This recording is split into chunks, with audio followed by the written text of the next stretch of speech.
It's Friday, August 19th, and time for Michigania News with your hosts Spencer Bradley and Rosemary Swirlberry.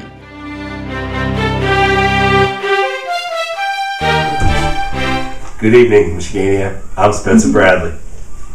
And I'm Rosemary Swirlberry. Welcome home to Michigania News.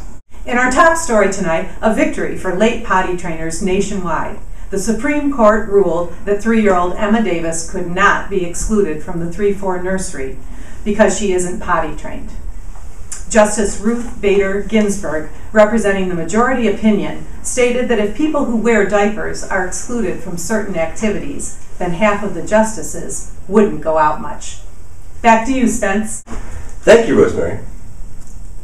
Breaking news on the unicorn, the much-beloved icon and center of this morning's activities at camp. The unicorn has allegedly sent inappropriate pictures via phone mail to several people and a few horses. Here at camp, we asked the unicorn to comment on Michigania News. There is no way you can prove those are my private parts. Fudge, the recipient of the first phone mail, could not be reached for comment. We'll have more on that story as information becomes available. Well, Spence, you may know that the President and Congress finally made a deal to balance the budget a few weeks ago. What you may not know is that many of the budget cuts will affect Camp Michigania as early as week 10. The cutbacks will include eliminating guns at riflery, arrows at archery, and horses at riding. High ropes will be lowered significantly. Oh, nice job. Look at that. Woo! Slow her down. There you go. Look at that. And the structure formerly known as the long barn will be the short barn. We'll hope for the best. Yes, we will, Sweet Pea. Fighting continued today in the Middle East side of camp between the 5 and 6s and the 7, 8, and 9s.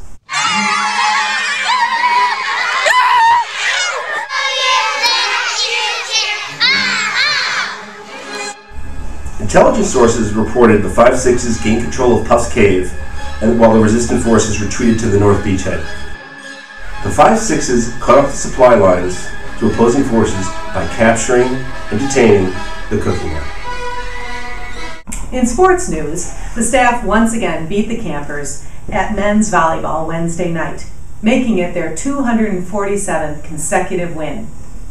Campers have come to accept losing at volleyball, a Michigania tradition as reliable as a 6:45 a.m. bird hike. Campers have always attributed the losses to being overweight, out of shape, and old. However, a Michigania News exclusive undercover investigation suggests otherwise. Here's Bobby Foreman, our senior correspondent, with the story. Rosemary, I'm here at the nurse's office, where it is said that one can get illegal performance-enhancing drugs. I was here also 2 days ago, on Wednesday, when key staff players made a visit to Nurse Fix-Me-Up, as they call her, just prior to the camper staff volleyball game. Let's take a look at some undercover footage of a staff member getting a performance makeover. Hey, Jack, you ready for the juice? Come on. Come on, hurry up, dude. All right, turn around. Hey, I'm going to give you a little something extra this week because it is the 9th week campers. Ready? All right, you're good to go, bud. Play hard. Back to you, Spencer. Call it global warming. Call it a terrorist plot. Whatever you call it, there's no denying the weather at camp is getting warmer each year. The University of Michigan School of Engineering has designed a solution for both the heat and the pecan boats on the lake. Called the Superfan, it's the unit that will be placed near the dining hall, and its variable airflow could be directed either outward toward the lake for the regatta or inward toward the dining hall for dinner. The only drawback to the Superfan is that the toddlers will have to mind their fingers around the device. A study done by the University of Michigan Institute for Social Research has found that 9th week campers differ significantly from other Michigania campers in some significant ways. Results show that 9th week campers, compared to other weeks campers, require 54% fewer boating rescues.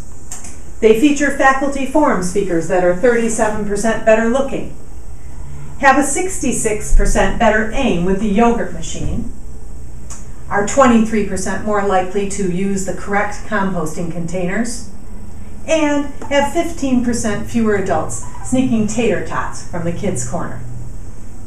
Interesting study. Spencer, what do you have for entertainment news tonight? Well, honey, rehearsals for Week 10 Cake and Coke are well underway. It took place early today in the Ed Center. Let's take a look. I like it, I love it. Up and away, my beautiful balloon. Who can take a rainbow? Looking good! Don't forget to tune in tomorrow, where Rosemary will highlight some abuse on golf carts. And we leave you tonight with scenes from Wednesday night's volleyball game. Good night, Michigania, and good year.